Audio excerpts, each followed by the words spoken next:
ஒருநபர் தனிநபர் கமிஷன் போட்டிருக்காங்க. இதே மாதிரி பல முறை தூத்துக்குடி துப்பாக்கி கேஸா இருந்தாலும் சரி, வேக இருந்தாலும் சரி, ஒவ்வொரு இதுக்கும் வந்து தனிநபர் கமிஷன் போடுறாங்க. ஆனா அது இறுதி முடிவு தெரிய மாட்டேங்குது. இப்ப இந்த 47 வரைக்கும் இப்ப தனிநபர் கமிஷன் போட்டிருக்காங்க. இதை பத்தி உங்களோட கருத்து என்ன?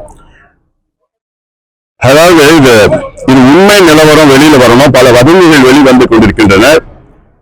இது உண்மை தெரிய வேண்டும் என்றால் இது நீதிமன்றம் ஒரு முழுமையான ஒரு விசாரணை குழுவோ கமிஷனையோ அல்லது புலன் விசாரணையோ இல்ல ஒரு படி மேல போய் சிபிஐ விசாரணையோ இது செய்தால்தான் உண்மை நிலவரம் வெளியில வரும். ஏன்னா அவங்க ஒரு தரப்புல ஒண்ணு சொல்றாங்க, இவங்க தரப்புல ஒண்ணு சொல்றாங்க.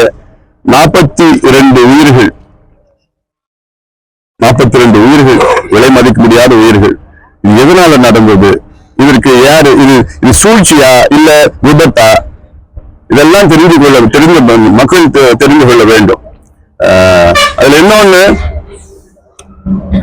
கள்ளக்குறிச்சியில 68 பேர் இறந்தாங்க கள்ளச்சாராயம் குடிச்சு. அப்போ அங்க முதலமைச்சரும் போல எந்த அமைச்சரும் போல யாரும் அந்த கண்ணீர் வடிக்கல. இங்க முதலமைச்சர் 3 மணிக்கு ராத்திரியில வர்றார், ஸ்பெஷல் பிளைட்ல வர்றார். 3 மணிக்கு வந்து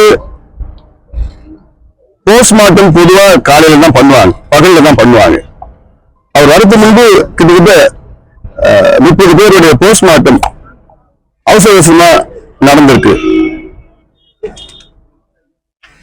இதுல ஆனா இதெல்லாம் சொன்னா காவிரி குண்டார் விட்டுடுவாங்க. இப்போ இல்ல சொல்றது இல்ல, எனக்கு இந்த காவிரி குண்டார் தான் இருக்குது.